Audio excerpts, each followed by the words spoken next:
Hello everyone, welcome to our channel. In this video, we are going to discuss about syllabus of RPSC Assistant Professor. यहाँ पर हम discuss करेंगे Rajasthan assistant professor का syllabus को और यहाँ पर सिलेबस करेंगे हम डिस्कस पेपर 3 का, जो कि पेपर 3 सभी का क्या है कॉमन रहने वाला है। पेपर 1 एंड पेपर 2 क्या है सब्जेक्ट स्पेसिफिक है, यहाँ पर पेपर 1 एंड पेपर 2 और पेपर 3 क्या है सभी का यहाँ पर कॉमन रहने वाला है, जो कि किससे है जनरल नॉलेज या फिर आप इसको जनरल स्टडीज भी बोल सकते हैं। तो पेपर 3 में क्या रहने वाला है यहाँ पर देखेंगे हम हिस्ट्री के बारे में, हिस्ट्री एंड यहाँ पर जो कल्चर है राजस्थान का उसके बारे में देखेंगे। इसके साथ साथ यहाँ पर हम डिस्कस करेंगे ज्योग्राफी के बारे में, ज्योग्राफी के साथ फिर यहाँ पर राजस्थान की पॉलिटिकल या एडमिनिस्ट्रेशन सिस्टम कैसा है उसके बारे में देखेंगे। देन इकोनॉमी कैसी है राजस्थान की, एग्रीकल्चरल बेस्ड है या सेकेंडरी है। देन इसके बाद हम देखेंगे यहाँ पर करंट अफेयर्स भी काफ़ी इंपॉर्टेंट रोल प्ले करता है। तो ये टोटल कितने मार्क्स का है, 50 मार्क्स का ये पेपर रहेगा। टोटल क्वेश्चंस कितने रहेंगे, 100 क्वेश्चंस रहने वाले हैं एंड यहाँ पर क्या है टाइम रहेगा कितना 2 आवर्स का। तो 1 बाय 1 हम यहाँ पर डिस्कस करते हैं। पहले हम स्टार्ट करेंगे हिस्ट्री से, देन इस हिस्ट्री के साथ ही हम कल्चर वाला पार्ट भी देखेंगे। देन इसके बाद geography and polity of Rajasthan and economy of Rajasthan. बात करें यहाँ पर history, art, literature and heritage of Rajasthan की, तो यहाँ पर ancient civilizations of Rajasthan with special reference to mesolithic sites in Rajasthan, जिसमें निम्बाड़ा या बैगौर या मांडिया। अगर आपने यहाँ पर हिस्ट्री में प्री हिस्ट्री पढ़ा होगा, जो इंडिया की हिस्ट्री है प्री हिस्ट्री पढ़ा होगा, उसमें आपने देखा होगा पैलियोलिथिक एज। पैलियोलिथिक एज में फिर यहाँ पर 3 पार्ट में डिवाइडेड था, ये अपर लोअर एंड मिडिल में। देन इसके बाद मीसोलिथिक वाला फेज आता है और मीसोलिथिक के बाद फिर नियोलिथिक वाला फेज आता है, नियोलिथिक। एंड यहाँ पर ही हम क्या है चैल्कोलिथिक भी पढ़ते हैं, चैल्कोलिथिक, जो कि क्या है ताम्र पाषाण युग बोला जाता है इसको, नवपाषाण, और इसको मध्य पाषाण, इसको पूरा पाषाण काल बोला जाता है। तो मीजोलिथिक में एक साइड है यहाँ पर बैगौर एंड एक साइड और है आदमगढ़। बैगौर जो कि कहाँ पर है राजस्थान में और आदमगढ़ कहाँ पर है, ये है मध्य प्रदेश में, एमपी में। तो इन 2 जगह से हमें साक्ष्य मिले थे किसके, डोमेस्टिकेशन ऑफ एनिमल्स, जानवरों को पालने के यहाँ पर साक्ष्य मिले थे। तो ये साइड हमारे लिए काफ़ी इम्पोर्टेंट है, तो इनके बारे में हम डिटेल से देखेंगे, निम्बाड़ा, बैगौर एंड मांडिया। तो यहाँ पर एंशिएंट सिविलाइजेशंस जो कि राजस्थान की हुई हैं, जिसमें कालीबंगन हो या गणेशवार हो या सुनेरी, बैराट, जोधपुरा, नागौर, बैगौर, आहार, बालाथल, गिलून, इटीसी, यहाँ पर हम जितनी भी सिविलाइजेशंस हुई हैं राजस्थान की वो पढ़ेंगे with special reference to in 3 side Nimbahera, Bagor और मांडिया को डिटेल में देखने वाले हैं। देन इसके साथ मूव करेंगे मेजर डायनेस्टीज ऑफ राजस्थान और उनके रूलर्स, जो इंपॉर्टेंट रूलर्स हुए हैं एंड उनका क्या कल्चरल अचीवमेंट्स रहा है, ये देखेंगे। टाइम पीरियड है 1000 एडी से लेकर 1800 एडी तक। इंपॉर्टेंट डायनेस्टीज में हम देखेंगे यहाँ पर जैसे कि गोहिलाज हुए या फिर राठौर्स हुए।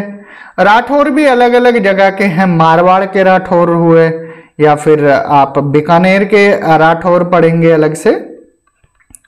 देन किशनगढ़ के राठौर देखेंगे एंड चौहान पढ़ेंगे यहाँ पर शाकंबरी के।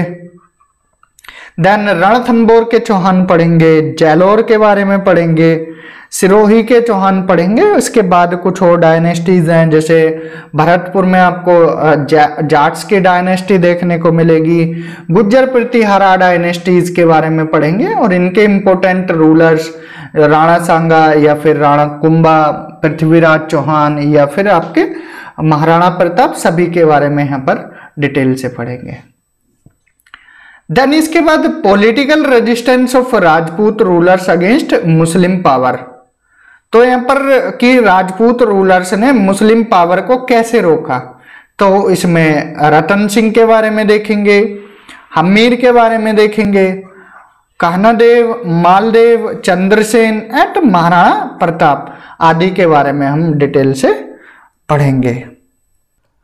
जैसे हमीर देव, अगर हमीर देव की बात की जाए तो बैटल ऑफ रणथंबोर हुआ था किसके साथ, अलाउद्दीन खिलजी के साथ। रतन सिंह के बारे में देखा जाए तो इनका भी युद्ध किससे हुआ, अलाउद्दीन खिलजी से।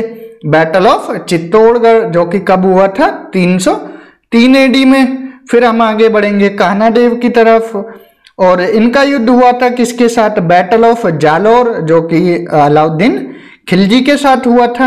एंड मालदेव की बात की जाए तो मालदेव का युद्ध हुआ था किसके साथ, शेर शाह सूरी के साथ, और उस युद्ध का नाम क्या था, बैटल ऑफ सम्मेल, या इसको बैटल ऑफ गिरी सम्मेल भी बोला जाता है। और चंद्रसेन एंड महाराणा प्रताप जो कि अकबर के साथ, इनका अकबर की सेना के साथ युद्ध हुआ था। तो हम स्टार्ट करेंगे सिविलाइजेशन से, फिर पढ़ेंगे मेजर डायनेस्टीज और उनके रूलर्स, फिर पॉलिटिकल रेजिस्टेंस, राजपूत रूलर्स की मुस्लिम पावर को रोकने में किस हद तक कामयाब रहे थे। देन इसके बाद मूव करेंगे भक्ति मूवमेंट की तरफ, भक्ति मूवमेंट एंड सूफीज्म जो कि मीडिएवल राजस्थान में हम देखने को मिल जाएगी, जिसमें स्पेशल रेफरेंस रहेगा मीरा का, मीराबाई, दादू एंड ख्वाजा मोइनुद्दीन चिश्ती के बारे में यहाँ पर देखेंगे। और इम्पोर्टेंट संत कौन कौन से हुए हैं, जिसमें हम रामदेव जी, गोगा जी, तेजा जी एंड पाबू जी, मल्लीनाथ, धन्ना, पीपा, हरिदास, रायदास, जसनाथ एंड अदर जो इम्पोर्टेंट सेक्ट्स हैं, पंथ संप्रदाय हैं, उनके बारे में देखेंगे। देन फोक गॉड्स और गॉडेस कौन है, इनके बारे में भी देखेंगे कि वहां पर जो उनके देवताएं हैं, देवी हैं, उनके बारे में यहाँ पर देखेंगे। देन इसके बाद मूव करेंगे political awakening and freedom movement in Rajasthan जो कि 1857 की क्रांति हुई। इसके साथ फिर पीजेंट्स एंड ट्राइबल मूवमेंट्स, जिसमें आपका भील मूवमेंट हो या फिर एकी मूवमेंट, मीना मूवमेंट या बिजोलिया, यहाँ पर पीजेंट मूवमेंट, बराड जो कि बूंदी में हुआ था, एंड यहाँ पर फिर चित्तौड़गढ़ मूवमेंट हुआ। इन सब के बारे में यहाँ पर हम पढ़ेंगे। उसके बाद फिर प्रजामंडल मूवमेंट हुए, इनके बारे में देखेंगे। देन वुमेन का क्या कंट्रीब्यूशन रहा, इसके बारे में भी हम यहाँ पर पढ़ेंगे। देन मूव करेंगे, हम आगे बढ़ेंगे फोक कल्चर की तरफ, कि राजस्थान में कौन से मेले हैं या फिर कौन से त्योहार मनाए जाते हैं। जैसे गणगौर का त्योहार है, उसके बारे में देखेंगे, और तीज वगैरह जो आदि लोकल त्योहार होते हैं उनके बारे में भी यहाँ पर देखेंगे, कौन कौन से मेले लगते हैं, कौन कौन से त्योहार यहाँ पर मनाए जाते हैं। देन आगे देखेंगे different schools of paintings, paintings के लिए कौन कौन से स्कूल हैं उनके बारे में, हाड़ौती या लोकल जो भी मारवाड़, मेवाड़ी जितने भी हैं डिफरेंट स्कूल यहाँ पर पढ़ेंगे। देन फोक टेल्स एंड गाथाएं हैं जो इतिहास से जुड़ी हुई हैं, फोक सॉन्ग्स जो कि वहाँ के लोकल गाने हैं, फोक डांसेस, फोक म्यूजिक या इंस्ट्रूमेंट है, इनके बारे में यहाँ पर देखेंगे।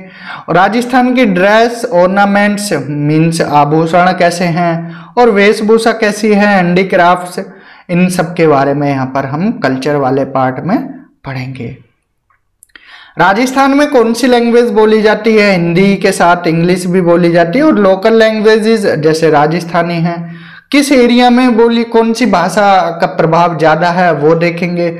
उन भाषाओं का ओरिजिन कैसे हुआ, देन इसके साथ साथ फिर उनका डेवलपमेंट भाषाओं का कैसे होता गया वो पढ़ेंगे। इसके बाद मेन डायलेक्ट्स एंड रीजन्स, किस एरिया में कौन सी भाषा बोली जाती है।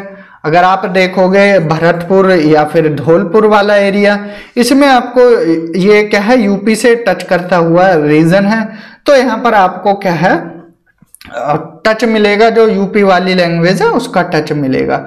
लेकिन आप जब जाओगे सेंट्रल राजस्थान में तो वहाँ पर आपको राजस्थानी भाषा देखने को मिल जाएगी। देन राजस्थानी स्क्रिप्ट जिसमें मुड़िया, देवनागरी, तो यहाँ पर जो स्क्रिप्ट है राजस्थान की उसके बारे में देखेंगे। राजस्थानी लिटरेचर कैसे विकसित हुआ, इसका इवोल्यूशन कैसे हुआ, अर्ली पीरियड में कैसी थी लिटरेचर, प्री मीडिएवल में आते आते कैसे बढ़ा, पोस्ट मीडिएवल में क्या था और मॉडर्न पीरियड में कैसे इसका डेवलपमेंट हुआ। तो ये इवोल्यूशन कैसे रहा अर्ली पीरियड से लेकर मॉडर्न पीरियड तक, तो यहाँ पर क्रम वाइज यहाँ पर देखेंगे। देन इसके बाद फेमस राइटर कौन हुए और उनके वर्क क्या क्या थे इसके बारे में देखेंगे। राजस्थान का टूरिज्म कैसा है, हेरिटेज, घूमने की जगह कौन कौन सी हैं, जैसे हवा महल है या फिर आप किले देखेंगे यहाँ पर। तो राजस्थान क्या है, टूरिज्म के पर्पज से काफी विकसित है, इंडिया के पर्पज से भी देखा जाए। एंड फिर क्या विजन है, क्या पॉलिसी है टूरिज्म को लेकर, ये सब यहाँ पर देखने वाले हैं। तो यहाँ पर ये पार्ट रहा history and plus culture of Rajasthan. तो हिस्ट्री और कल्चर देखेंगे हम किसका, राजस्थान का। तो यहां से कम 10 से 15 क्वेश्चन बनने के चांसेस रहते हैं, क्योंकि दो पार्ट यहाँ पर क्या है मर्ज है, हिस्ट्री भी है और कल्चर भी है। तो 10 से 15 क्वेश्चन आने की यहाँ पर प्रोबेबिलिटी रहेगी। देन मूव करेंगे ज्योग्राफी ऑफ राजस्थान, कि राजस्थान का भूगोल कैसा है। बात करें राजस्थान की ज्योग्राफी की, तो फिजियोग्राफिक रीजन कि राजस्थान कैसे डिवाइडेड है, ये मैप बनाया गया है सिर्फ समझाने के पर्पज से, कि राजस्थान का फिजियोग्राफिक रीजन कैसा है। अगर इस वाले एरिया में देखा जाए तो कैसा एरिया देखने को मिलेगा आपको, डेजर्ट वाला एरिया देखने को मिलेगा। अगर ये वाला रीजन देखेंगे तो अरावली रेंज है, अरावली रेंज कहाँ से, गुजरात से होकर मजनू के टीला तक जाती है। फिर आप ये वाला एरिया देखोगे तो इस वाला एरिया, ये वाला एरिया प्लेन एरिया देखने को मिलेगा। सिर्फ मोटा मोटा समझाने के पर्पज से यहाँ पर बताया जा रहा है। और फिर यहाँ पर क्या है, हिली एरिया भी आपको थोड़ा देखने को मिलेगा, अरावली वाला part, desert area, plain area. तो ये हम जो फिजियोग्राफिक रीजन है राजस्थान के, उनको फर्दर डिवाइडेड करेंगे और उस डिटेल में यहाँ पर पढ़ेंगे। देन कौन कौन सी रिवर निकलती हैं, जैसे लूनी रिवर कहाँ फ्लो करती है, या फिर लेक्स के बारे में देखेंगे। लेक्स में जैसे सांबर लेक हो गई या पिचोला लेक, छोटी छोटी लेक भी हैं जो राजस्थान में, उनके बारे में यहाँ पर देखेंगे। राजस्थान की जलवायु कैसी है, नेचुरल वेजिटेशन क्या क्या यहाँ पर मिलता है, डेजर्ट एरिया वाले रीजन में कौन से पौधे देखने को मिलते हैं, जिनकी जड़ें लंबी होती हैं वो देखने को मिलेंगे, क्योंकि यहाँ पर क्या है पानी की कमी होती है, तो जिनकी जड़ें लंबी होती हैं वो पौधे यहाँ पर विकसित हो सकते हैं। देन मिट्टी देखेंगे, मिनरल्स कौन कौन से पाए जाते हैं, एनर्जी रिसोर्सेज ऊर्जा के स्रोत कौन से हैं, इसमें रिन्यूएबल स्रोत कौन से हैं, नॉन रिन्यूएबल कौन से हैं। देन इसके बाद राजस्थान की पॉपुलेशन, इसकी विशेषताएं, या लाइव स्टॉक कैसा है, बायोडायवर्सिटी कैसी है राजस्थान में, और इसको कंजर्व कैसे किया जा सकता है।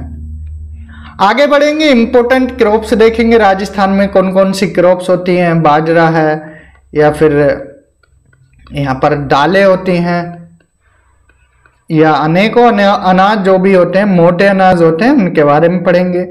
सिंचाई का स्रोत क्या है, नहर से होती है, जैसे अब इंदिरा गांधी कैनाल पास कराई है तब से यहाँ पर फिर क्या है, सिंचाई की व्यवस्था काफी हद तक ठीक हो गई है। इसके बाद जो इम्पोर्टेंट प्रोजेक्ट है, मेजर इंडस्ट्रीज हैं, उनके बारे में यहाँ पर देखेंगे। उसके बाद सूखा ग्रस्त एरिया कौन सा है, या फेमाइन आती है काल कौन से एरिया में, डेजर्टिफिकेशन की क्या स्थिति है, एनवायरमेंट से कौन कौन सी प्रॉब्लम्स होती हैं, डिजास्टर मैनेजमेंट या कौन कौन सी आपदाएं आती हैं, ये सब हम क्या है राजस्थान की ज्योग्राफी वाले पार्ट में देखेंगे।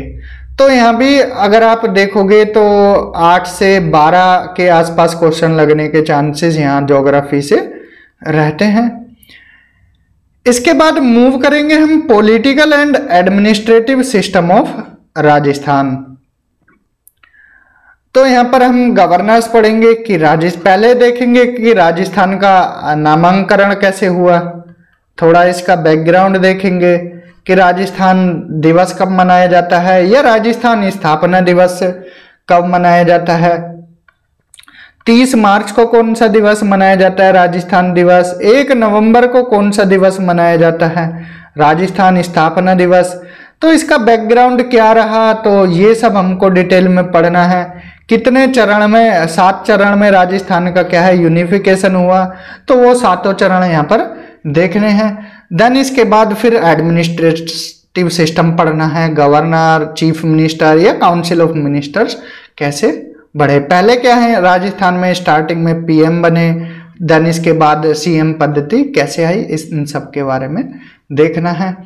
स्टेट लेजिस्लेटिव असेंबली की यहाँ पर विधानसभा में कितनी सीटें हैं, हाई कोर्ट का मुख्यालय कहाँ है, जोधपुर में, या राजस्थान की जुडिशियल सिस्टम कैसा है, न्याय प्रणाली कैसी है, उन सब के बारे में यहाँ पर पढ़ेंगे। देन इसके बाद आरपीएससी का रोल क्या है, राजस्थान पब्लिक सर्विस कमीशन, जिसको जैसे स्टेट पीएससी होती है ऐसे ही राजस्थान में क्या है, Rajasthan PSC public service commission है। देन स्टेट इलेक्शन कमीशन है, स्टेट जो इलेक्शन है राज्य में जो लोकल स्तर के होते हैं, जो स्टेट लेवल के, वो कौन कराती है, state election commission. Then state finance commission, इसके बारे में देखेंगे। State human right commission, state commission for women या state information commission, Lokayukta and auditor general. जैसे आप लोकपाल पढ़ते हो ऐसे स्टेट लेवल पर क्या है, लोकायुक्त पढ़ते हो। तो जितने भी हैं यहाँ पर, जैसे जो सेंट्रल लेवल से आप, जैसे आपने सेंट्रल लेवल पर पढ़ी है यहाँ पर, जैसे ये आपने पब्लिक सर्विस कमीशन देखी है, ऐसे ही यूपीएससी है, यूनियन पब्लिक सर्विस कमीशन। यहाँ पर स्टेट इलेक्शन कमीशन है, ऐसे इलेक्शन कमीशन है। फाइनेंस कमीशन है तो यहाँ स्टेट फाइनेंस आप अगर कंपेयर करके पढ़ोगे तो चीजें आपको यहाँ पर इजिली क्लियर हो जाएंगी। देन इसके बाद चीफ सेक्रेटरी, इनके बारे में देखेंगे।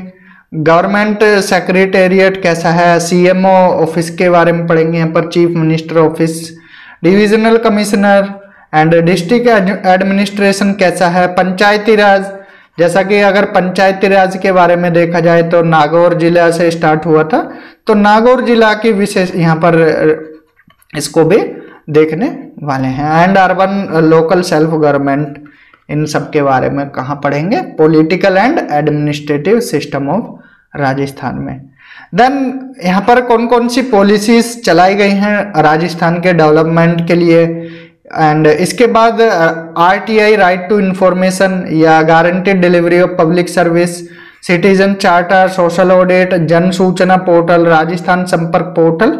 तो जितनी भी पॉलिसीज या स्कीम्स हैं राजस्थान की, वो रिलेट करेंगे हम किससे, करंट अफेयर से पढ़कर, यहाँ पर देखकर पढ़ेंगे। रिलेट कर कर अगर आप पढ़ोगे तो चीजें आपको इजीली क्लियर हो जाएंगी। तो यहाँ भी आपको 10 से 15 क्वेश्चन देखने के चांसेस रहेंगे, 8 से आप 10 तक भी देख सकते हो। अगर इतने क्वेश्चन भी आ जाते हैं तो काफी हैं। तो यहाँ पर 3 पार्ट क्लियर होते हैं। देन देखेंगे इकोनॉमी ऑफ राजस्थान, ये इंपॉर्टेंट पार्ट है। ये क्या है, करंट अफेयर से क्या है, रिलेट करके पढ़ोगे तो आपको यहाँ पर इजीली ये क्लियर हो पाएगा। क्योंकि इकोनॉमी से जो क्वेश्चन आते हैं ज्यादा किस वाले पोर्शन से आते हैं, वो करंट अफेयर से ही रिलेट कर कर पढ़ते हैं। तो राजस्थान की इकोनॉमी कैसी है, एग्रीकल्चरल है या फिर सेकेंडरी सेक्टर पर बेस्ड है या फिर टर्शियरी सेक्टर पर बेस्ड है, वो देखेंगे। ऑक्यूपेशनल डिस्ट्रीब्यूशन, किस व्यवसाय में लोग यहाँ पर ज्यादा निर्भर रहते हैं, या स्टेट डोमेस्टिक प्रोडक्ट कौन कौन से हैं, मेजर सेक्टोरल इश्यूज कौन से हैं। एग्रीकल्चरल सेक्टर की बात की जाए तो यहाँ पर क्रॉप देखेंगे, रबी की क्रॉप, खरीफ की क्रॉप, और स्पेशल रेफरेंस के साथ जैसे कि ऑयल सीड हमने देखा था, और स्पाइसेस मसालों की स्टडी करेंगे। एंड यहाँ पर जो तिलहन दलहन की फसलें हैं उनके बारे में पढ़ेंगे। इरिगेटेड एरिया, सिंचाई की कौन कौन से साधन है वो देखेंगे, और माइग्रेंट वर्कर्स की क्या प्रॉब्लम है वो देखेंगे, एंड एग्रीकल्चरल क्रेडिट। देन इसके बाद लाइव स्टॉक कि जानवरों को कैसे पाला जाता है और उनकी पॉपुलेशन, मिल्क का प्रोडक्शन कितना होता है राजस्थान में और किन किन एनिमल्स पर ये निर्भर रहते हैं। इंडस्ट्रियल आउटलुक, ये तो रहा एग्रीकल्चरल एंड लाइव स्टॉक किस में आता है, ये प्राइमरी सेक्टर में, तो प्राइमरी सेक्टर। देन फिर मूव करेंगे किसकी तरफ, सेकेंडरी सेक्टर की तरफ, जिसमें क्या आएगा, इंडस्ट्रियल आएगा। यहाँ पर मेजर इंडस्ट्रीज कौन कौन सी हैं, या फिर मिसमी जो कि मीडियम एंड स्मॉल एंटरप्रेन्योर्स, इनके बारे में देखेंगे, और प्रॉब्लम क्या है स्मॉल इंडस्ट्रीज की, इंडस्ट्रीज में आने वाली कौन कौन सी प्रॉब्लम्स हैं, major state public sector entrepreneurs या SEZ special economic zones Rajasthan में कहाँ कहाँ पर हैं, role of RIICO and RFC agro processing policy जो कि 2020 में स्टार्ट की गई थी, इसके बारे में यहाँ पर देखेंगे।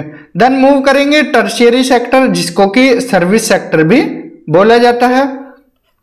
इसमें प्राइमरी एजुकेशन या डेवलपमेंट क्या क्या हुआ है रिसेंट ईयर्स में, हेल्थ प्रोग्राम कैसा है राजस्थान में, कौन कौन सी योजनाएं स्कीम्स चलाई गई हैं राजस्थान के डेवलपमेंट के लिए, मिड डे मील प्रोग्राम कहां तक किस हद तक डेवलप हुआ, या इंदिरा रसोई योजना। देन इसके बाद इंफ्रास्ट्रक्चर डेवलपमेंट देखेंगे कि नेशनल हाईवेज का डेवलपमेंट कैसे हुआ, स्टेट हाईवेज का, या विलेज की रोड अभी भी कच्ची हैं या पक्की कितनी हुई हैं। पावर के सेक्टर में देखेंगे तो कितना प्रोग्रेस हुआ है, कौन कौन सी एनर्जी पर डिपेंडेंट है, रिन्यूएबल एनर्जी पर किस हद तक प्रोग्रेस की है, या सोलर पावर प्रोजेक्ट कहाँ कहाँ किस एरिया में देखने को मिलते हैं। लोकल स्तर पर बात की जाए तो हैंडीक्राफ्ट्स कब कहाँ तक डेवलप हुआ है राजस्थान में, या फिर एक्सपोर्ट की बात की जाए तो राजस्थान से क्या क्या चीजें एक्सपोर्ट होती हैं, जैसे कि मार्बल से काफी क्वेश्चन आते हैं कि कौन कौन सा मार्बल किस एरिया में पाया जाता है, पिंक मार्बल किस एरिया में पाया जाता है, जैसे कि पिंक मार्बल जालोर वाले एरिया में देखने को मिलता है, जैसा कि हाल ही में यूपी SSC पैट में राजस्थान से ही क्वेश्चन पूछ लिया गया कि पिंक मार्बल कहाँ किस जालोर के, मतलब जालोर के, राजस्थान के जालोर में कौन सा मार्बल पाया जाता है, ऑप्शन में जैसे कि पिंक था या ब्लैक था, तो इस तरह से पूछ लिए जाते हैं। देन यहाँ पर ब्लैक कहाँ पर पाया जाता है, तो इस तरह से क्वेश्चन यहाँ भी बनने के चांसेस रहेंगे। तो major welfare schemes Rajasthan government की कौन सी हैं, और इसको रिलेट करेंगे किससे, जो economically and social backward classes हैं, ESBC एंड डिसेबल्ड पीपल के लिए कौन सी स्कीम है, बूढ़े लोगों के लिए कौन सी स्कीम है, या वुमेन के एम्पावरमेंट के लिए कौन कौन से स्टेप उठाए गए हैं, कौन कौन सी स्कीम वुमेन के लिए स्टार्ट की गई हैं, एंड जो चाइल्ड डेवलपमेंट के लिए कौन सी स्कीम है। ये आप किस वाले पोर्शन से रिलेट करोगे, करंट अफेयर्स वाले पोर्शन से रिलेट करके इन चीजों को पढ़ोगे। देन रीजनल इकोनॉमिक इनक्वालिटी क्या है राजस्थान में, वो भी देखोगे कि कौन सा रीजन ज्यादा डेवलप किया है और कौन सा रीजन क्या है लेस डेवलप किया है, तो ये सब के बारे में यहाँ पर पढ़ेंगे।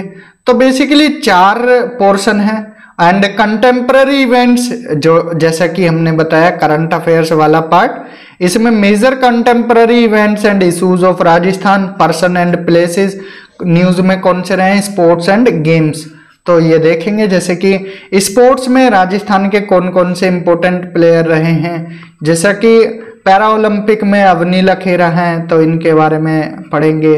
तो जितने भी इंपॉर्टेंट पर्सनैलिटीज हुई हैं राजस्थान की, उनके बारे में यहाँ पर करंट अफेयर्स वाले पार्ट में देखेंगे। तो टोटल यहाँ पर हम देखेंगे 5 पार्ट, 5 पार्ट्स। पहला हम हिस्ट्री एंड कल्चर, देन इसके बाद ज्योग्राफी, देन इसके बाद पॉलिटी, इसके बाद इकोनॉमी, एंड इसके बाद क्या है प्लस करंट अफेयर्स।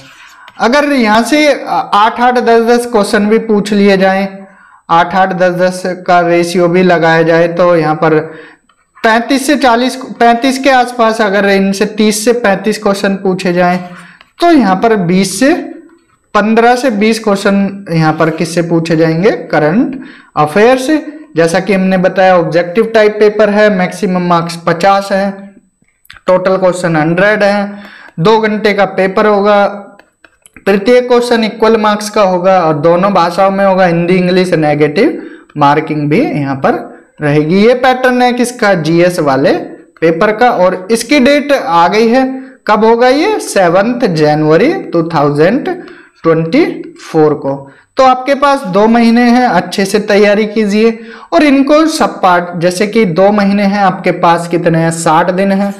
आप अगर 5 पार्ट को 40 दिन में भी कवर करोगे और 20 दिन में करंट अफेयर्स पढ़ोगे तो आपका इजीली हो जाएगा। 8 दिन में अगर आप हिस्ट्री कर लेते हो शिद्दत के साथ, 8 दिन में ज्योग्राफी, 8 दिन में पॉलिटी, 8 दिन में इकोनॉमी, एंड यहाँ पर क्या है, फिर करंट अफेयर्स को टाइम दीजिए और फिर से इनका रिवीजन कीजिए, तो आप आसानी से इस पेपर को कर ले जाओगे। टारगेट बनाइए यहाँ पर 30 से 35 क्वेश्चन का। अगर यहाँ पर अच्छे मार्क्स आ गए तो फिर पेपर 1 और पेपर 2 में आपने स्कोर अच्छा कर लिया तो आपको असिस्टेंट प्रोफेसर बनने से कोई नहीं रोक पाएगा। तो इस वीडियो में हमने पेपर 3 का सिलेबस डिस्कस किया, तो इस वीडियो में इतना ही। अगली वीडियो में कुछ और टॉपिक्स के साथ यहाँ पर हम, जैसे कि इम्पोर्टेंट टॉपिक्स है, बीच बीच में लेक्चर लेते रहेंगे और आपका रिवीजन भी कराते रहेंगे। तो इस वीडियो में इतना ही, मिलते हैं अगली वीडियो में। Thank you, have a good day.